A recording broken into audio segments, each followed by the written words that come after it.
Okay, so what he's saying is that he cannot pull from his own senses an idea of this idea of a being any greater than himself. And he continues on here.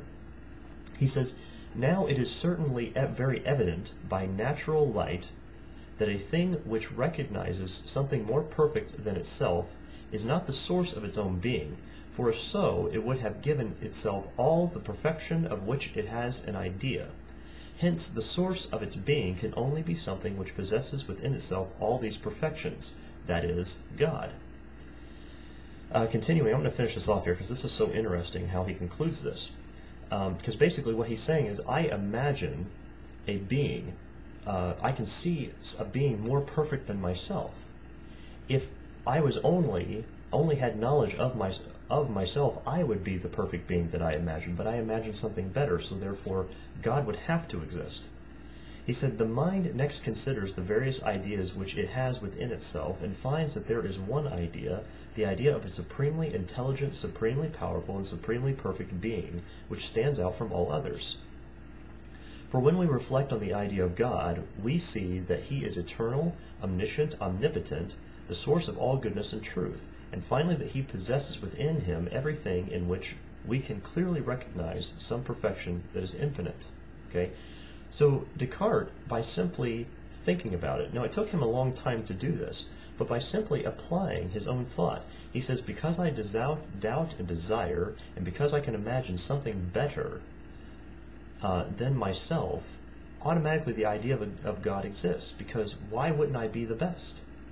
If evolution were true and we were just evolving, how do we know that we're not the supreme end goal of evolution? Why wouldn't we be perfection? The mere thought of that implies God, that there is a supreme being who created us. Okay? So the thing is, a lot of people will go and scoff at the Bible. Okay? And people want to say that that the Bible is just a myth. All right? Well, if you want to say the Bible is just a myth, how do you know Abraham Lincoln was president 150 years ago? You'll say you have no evidence that God created the universe. That's true. We don't have any scientific evidence that God created the universe. We certainly have logical evidence, but not any scientific evidence, because science only deals with things in our little three-dimensional world. Going to a supernatural level goes outside of those things. So, but the atheist, it's so funny. They'll say you don't have any evidence that God created everything, but yet they believe that 20 billion years ago nothing exploded and created everything. And we don't have time to go into that today. I'm going to cover that in another video. But at the same time, you say you have no evidence for the Bible. Well, you guys have no evidence that Abraham Lincoln was president 150 years ago. You see, you're relying on historical documents that explain to you what actually happened. And I, in return, am relying on a historical document. This book right here, I'm relying on a historical document to tell me what happened. Okay? And it's man's duty to figure out how God did it and why he did it. But let's give an example. Let's say I were to build a log cabin, okay? I saw it, I saw the wood, I, shaped the windows, I put everything in, I put in a door, I've got a chimney, everything's on it, okay? I designed the whole thing. When I'm finished, I leave. But before I leave, I take a piece of paper and I write, "My name is Christopher. I built this log cabin. Anyone is welcome to stay here until I return." And I post it on the front door, okay? Then I leave. Well, let's say we have a person, her name's Jane, okay? Jane comes along and she sees this note. She takes it off the door and reads it. And she goes, "Oh, okay, well, Christopher must have designed this place and I can go ahead and stay here." So she decides to stay. Well, along comes, we'll say a second person, we'll call him John, okay? John comes along and he sees this log cabin and immediately he says, "Wow, look what evolved from the ground over millions of years." And Jane comes out of the door. And she says, "Whoa, wait, no, this didn't evolve here.